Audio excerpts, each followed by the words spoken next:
Namaskar, Jai Hind. So, today we'll discuss some problems regarding the identical particles. And identical particle is something, system of particles, which we have the, situation is that the particles are not 2 and 3, like hundreds, 2000 could but be also happens, but we won't go for 100 and like this. We'll go for 8, 10 particles in such cases. So basically it mainly uses in statistical mechanics and quantum statistical mechanics. So you can see that if we have one particle systems, there is one particle system. What is it idea? You have Hamilton's equation of motions. Hamilton's equation of motion is something like this: q dot equal to delta h delta p. Here h is the Hamiltonian, and p dot delta h delta q, where p and q's are generalized coordinates and generalized momenta, and q dot and p dot is its derivative, time derivative. Now the idea is that if we know its initial generalized coordinate and initial generalized momenta, we can calculate its where it will be, its final coordinates and momenta at a later time, using this equation of motion, system of equation of motion, which is known as Hamilton's equation of motion. Now what we have done, if we have two particle systems, like in central force body problems, there is a sun in one foci and there is a earth system, right? R theta coordinates, polar coordinates. So in which what we do, this is just one problem, an example. You can do an example of nucleus and an electron. This is also two body problems. So what we do in the two body problems is that we make it to a one body system by taking its reduced mass. If one system has one particle have mass m1 and another has mass m2, we can take its reduced mass by taking a reduced mass of both of them, like mu will be m1 m2 by m1 plus m2, like this, reduced mass. What happens if we have particles greater than 2, like 4, 5, 600, 500, 5000, like this? We won't, this is impossible to calculate. So that is why we are using statistical mechanics, and statistical mechanics, identical particle plays a very crucial role. Okay, so this what we will discuss today. I mean, series of questions, if I won't make it too long. So it will be both will be taken important role in quantum mechanics as well as in statistical mechanics. Okay, so let's talk. We'll talk in between the we'll solve. So let's start with the first question. First two questions. Okay, actually it is of one type of questions. Okay, so this is basically GATE question, GATE physics. One is from 1994 and then this is for 2014. Exactly 20 years. So first is, which of the following is not a boson? So the particles that we have found so far is either boson or fermion. They are actually complementary to each other, like true and false. Okay, if it is not true, it will be false, and vice versa. Similarly, if a particle is not a fermion, it will be boson. Okay, or vice versa. If some particle is not a boson, it will be fermion. So far that we have discussed or discovered particles in this universe, there is not such a particles that we can say that a particle is neither a boson or nor a fermion. Never like that. So far that we have is either a boson or a fermion. Okay, so fermion is coined by this scientist Fermi. Fermi system, Fermi sphere. I think you have heard and studied about it. And boson is named after our own very famous scientist, Bose, Satyendranath Bose. Okay, so yes. So the question is the following, is basically the same. It's saying which of the following is not a boson, which is the following is a fermion. Not a boson means which of them is a fermion. So first, so let me tell you that how do you by nucleus, by showing a nucleus, how can you share that whether a nucleus is a fermion or a bosons. So for a fermions,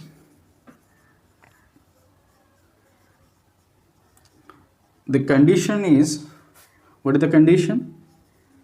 Condition is it should have finite and even number of neutrons. Okay, this is our conditions. Finite and even. It should not be like it should be zero. If it is zero, that it will be a fermion. No, it should be finite. Finite means I would say not finite. Not finite. I would say even. Where is my doctor? It will be more appropriate to say even, right? Even and exclude zero. Exclude zero. Okay, so let's see the first one. For helium, alpha particle, basically alpha particle. Okay, you can see in the second question it said alpha particle, not like this. So you have to know that what is alpha particle, how it is denoted, right? Another is 1H1, so you can subtract it. This is this one minus this one, so it is 0, 1, and photon is always boson, so this is our correct answer. For this one, 2He4, this one is 2He4, cannot be. This is hydrogen atom is this one, and this is deuteron is this, so it's 1, 0, 2.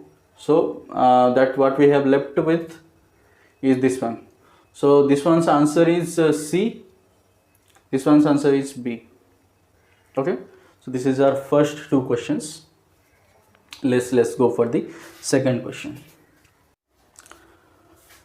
Now let's see the third question that we have. The question is from the one-dimensional infinite box. Okay, so the question is like this: the energy of a single particle in infinite box is E naught n square. I think you can see E naught n square, where E naught is pi square h cross square by 2ma square, and n can take values 1, 2, 3, 4 up to infinite. Okay, now if three non-interacting bosons are in such a potential box, the ground state energy is what? 3 E naught, 4 E naught, 6 E naught, and E naught.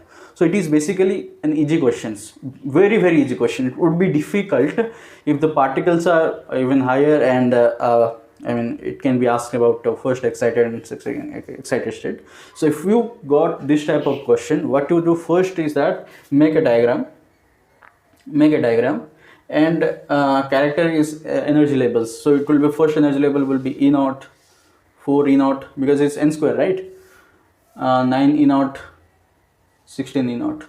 How many particle that we have is 3, right? So you have to remember one thing, that in boson, in ground state, we can put as much particle that we can. So if there is a 3 particle, we can put 3 particles over here. If it is 6 particle, we can even put 6 particles in the first in the ground state also. So what is the answer? 3, having energy E naught, so 3 E naught. So this is our answer. What happens if we if it is asking about first excited state? If it is first excited state, we can take it one particle and move it over here. So our first excited state will be 2 particle having E naught as energy and 1 particle having 4 E naught as an energy. So 2 into E naught plus 4 E naught, so it will be 6 E naught. So the first excited state is 6 E naught. So similarly you can calculate it's a third excited, fourth excited, and similarly and so forth and so forth. Okay, so we will proceed with the next question. So now let's proceed with the fourth question. So the fourth question is from the spin part. So here we have discussed two spin half particles. First of all, did you ever encounter any spin half particles? So this is basically actually a true systems. We can take a neutron and a proton systems, 1 neutron and 1 protons. I think you have heard about ortho and para hydrogen. So this is type of this type. So the question is read like this: two spin-half fermions having spins S1 and S2, interaction having an interaction potential. This one is our interaction potential, where Vr equal to S1 dot S2 V naught R. V naught R is also some constant potential. That it is not mentioned. It could be constant. It could be also varying. So the contribution of the potential in the singlet and triplet state respectively are what? So do you know how to get singlet and triplet state? Let's have two particle systems which are fermions and bosons. So if it is spin half particles, the states can be minus half or half, right? So let's half to be, let's denote with alpha, right? Or we can write like this, right? So this is basically to denote SMS. It can be also written like this. So let's denote this as alpha. Let's denote this is beta. So for two spin half particles, the the spin state could be like this: alpha alpha, beta beta, root 2 alpha beta plus beta alpha minus beta alpha. This is our four possible states. Okay, alpha alpha, beta beta, alpha beta, beta alpha beta minus beta alpha. So as you can see, the above three are symmetric by an exchange. So if we permute the particles positions, if we put alpha as beta and beta as alpha, this is not going to be changed over here. But if we take alpha beta exchange over here, there will be a negative sign, right? So this is actually our triplet, and this is actually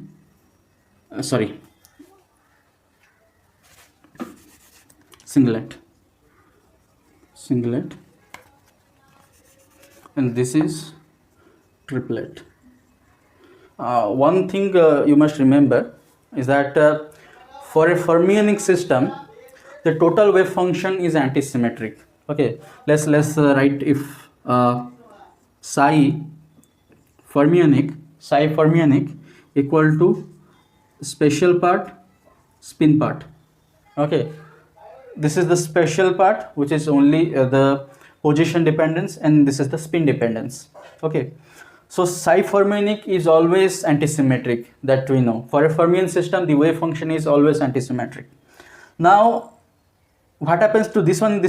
For a two particle system, the chi, it can be symmetric and can be antisymmetric. If it is antisymmetric, it will be singlet. If it is symmetric, it will be triplet, right? So this one can be symmetric and antisymmetric. So what happens to this special part? The special part will be symmetric or antisymmetric depending upon the chi.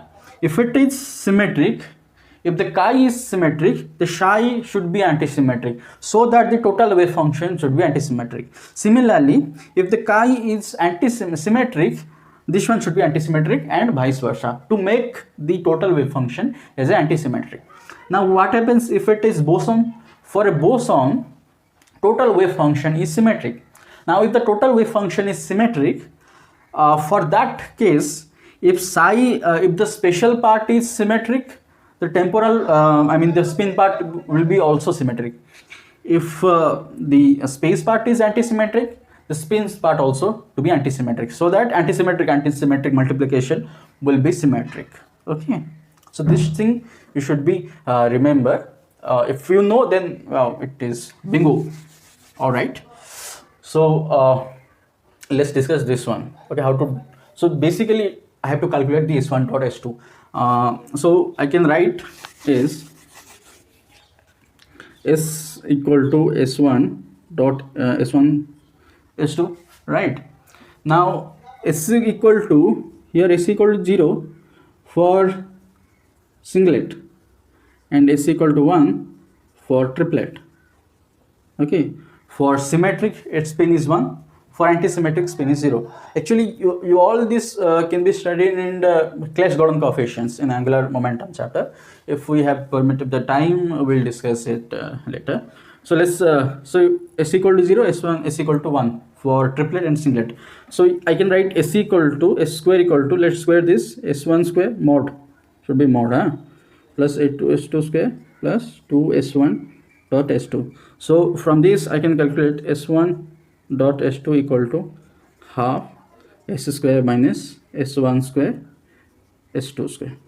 So do you know what is s1 square? S square can be written as s into s plus 1.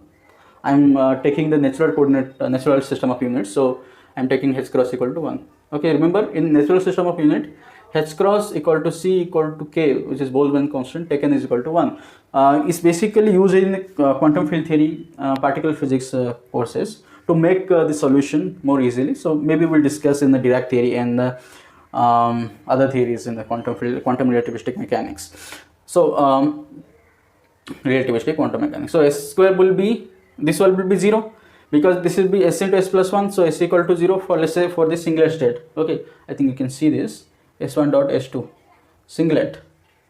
Let's calculate for the singlet. For singlet, s will be 0, so this will be 0.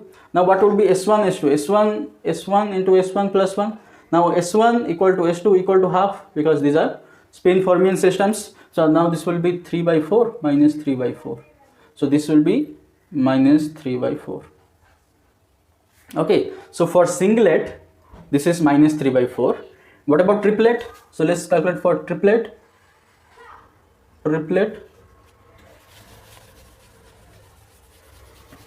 So as you can see, for triplet, s equal to 1. So 1 into 1 plus 1 will be 2 s into s plus 1, right? 2 minus, similarly 3 by 2, minus 3 by 4, 3 by 4, same. So it will be half, 2 to 4, 1 by 2, 1 by 4. So we calculate s1 dot s2. So we just put over there.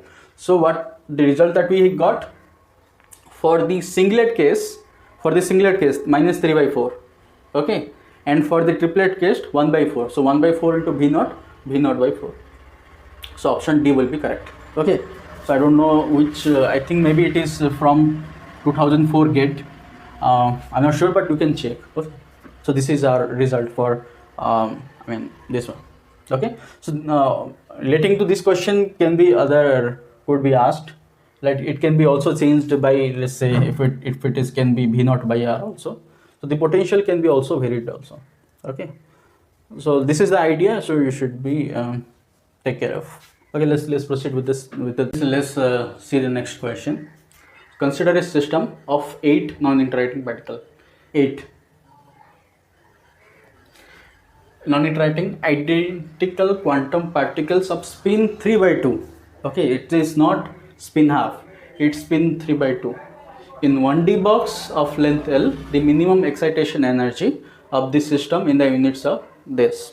Okay, so let's see. As I told you, the first thing what you do, take the 1D box and draw its energy levels: E naught, 4 E naught, 9 E naught. This one is itself actually E naught. Okay, now we have 8 electrons, 8 fermions for okay, now it is spin 3 by 2. Now for spin half, what we do actually, for the spin half particles, the s equal to half, then ms could be minus half or half. Okay, if s equal to 3 by 2, there could be 4 states. ms could be minus 3 by 2, minus half, half, 3 by 2. So the sms that we have is, this will be 3 by 2, could be minus 3 by 2, 3 by 2, minus half, 3 by 2, half, 3 by 2, 3 by 2. Okay, this is our 4 possible spin states. Now here generally what we do is basically we write like this. So one is for the spin up, spin down. So actually how we are deciding, this is also deciding, how we are deciding what will be the number of that states. Actually they are deciding by 2s plus 1 factor. Now s will be like this. So s equal to, for s equal to half, this will be 2 for s equal to half.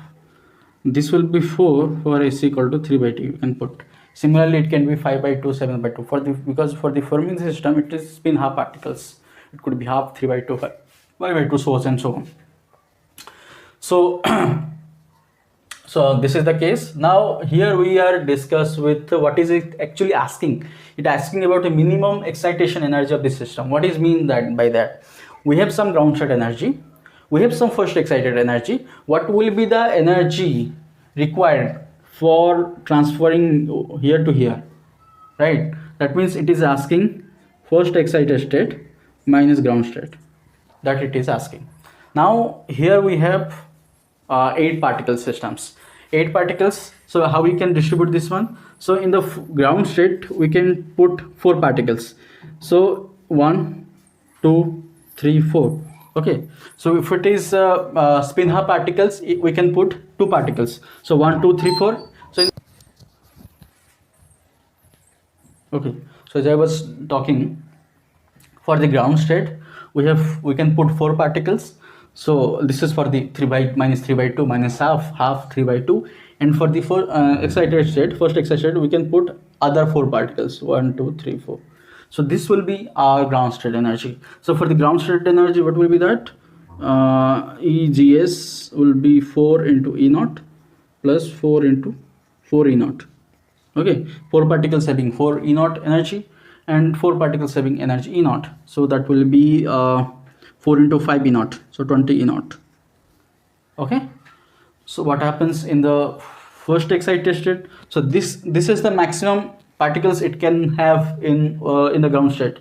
So what happens is that if we take one particle, could be any one of them to the upper state. Okay, so what will be now? What will be the energy? This is 4 E naught. This is 3 into 4 E naught, 12 E naught. So it's 16 E naught. 16 E naught plus 9 E naught, 25 E naught. Right. So the first excited state will be 25 E naught. So what would our minimum excitation energy? 25 E naught minus 20 E naught, which is 5 E naught. So as it is asking in terms of E naught, the answer will be 5. This is our answer. Okay. So it is actually can be done in 2 to 3 minutes if you understand it very well. Okay. The wave function of 2 identical particle in state n1, n and s. In state n could be like n could be 1 2 3 4 5 so on and so forth, and s could be also the same. N are given by phi n having coordinate r1, phi s having coordinate r2. Now the particles obey Maxwell's Boltzmann distribution. This is the important part over here.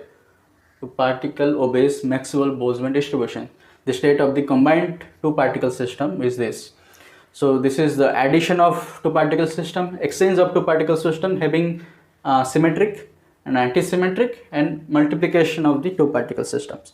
So basically, if you studied the Maxwell's Boltzmann statistics, then you know that the particles that we consider in the Maxwell-Boltzmann statistics are basically non-interacting. So if the particles are non-interacting, that means if we have a box and there are some much particles, let's say 2 particles, and they are not interacting each other. In the same way, inside a room, there is a 2 boys or 2 girls, and which are not talking to each other. That is non-interacting. So in this way, what we are approximating is that the total wave function is this. The system is the multiplication of the individual wave functions, which are this one. So this is our correct answer for the as far as the Maxwell's Boltzmann distribution is concerned. So but what happens if we ask about it can be asked about the BE distribution, Boltzmann-Einstein distribution, as well as the Fermi-Dirac distributions. So for that, you should remember that for the Fermi-Dirac distributions, that means the fermion. For the fermions, the wave function should be antisymmetric. So if it is not saying that whether it's a position, coordinate and spin part, so you should remember as the total wave function. For the total wave function, it's not saying anything about the spin part rows. So let's take as an general. In general, for the fermion system, for the Fermi-Dirac systems, the wave function should be antisymmetric, and for the Bose-Einstein system, the wave function should be symmetric. So if it is asking about the Bose-Einstein system, the option B will be correct. If it is asked about, I mean, it was asked in GATE 2006, so it can be repeated, right? So if it is asked about perimeter rack system, then the option C will be correct. Okay, so let's proceed with the second question. So the second question is the same that I actually already discussed in the previous.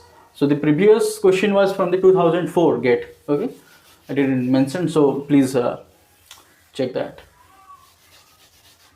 So it is asking that consider the wave function psi r1 r2 chi s. So if it is already in the multiplication, the total wave function is given by the space part multiplying with the spin part. For a fermionic system, it's saying the fermionic system. I told you, right, for the fermionic system, the total wave function should be antisymmetric. If the spin part is symmetric, the space part should be antisymmetric, and vice versa. If spin part is symmetric, antisymmetric, the space part should be symmetric. Okay, so system consisting of two spin-half particles. There are two spin-half particles. The special part of the wave function is given by psi r1 equal to 1 by root 2 phi 1 r1 phi 2 r2. Then again we will change its coordinates, phi 1 r2 phi 2 r1. I mean, there is a coordinate system r1 and r2. So there is a particle 1 here and p2. So the first one is saying that p1 is at r1, p2 is r2. Then again we will change it to be p2 is here, p1 is here. So that it is over here that we discussed. So the reason for to be shown the wave function, special wave function, is to tell you whether the special part is symmetric or antisymmetric. Here you can see the special part is symmetric under exchange of the particle. Okay, so here then is saying the phi 1 phi 2 are single particle states. The spin part chi s of the system with spin states alpha. So as I told you, the we actually denote the as here, right, like this. So S is half and ms could be half or minus half. So for the half we denote as alpha, we denote as beta. For the minus half of spin, down spin. So it is saying that this, what is the spin part? So as you can see, this A is symmetric, C symmetric, D symmetric. The option B is only one which is antisymmetric. What happens if I twist negative? Then this would be a MSQ, multiple selection question. Here it will be A, C, D will be the correct answer. So as far as this question is concerned, option B is correct, which is 1 by root 2 alpha beta minus beta alpha. Okay, so this is easy, right?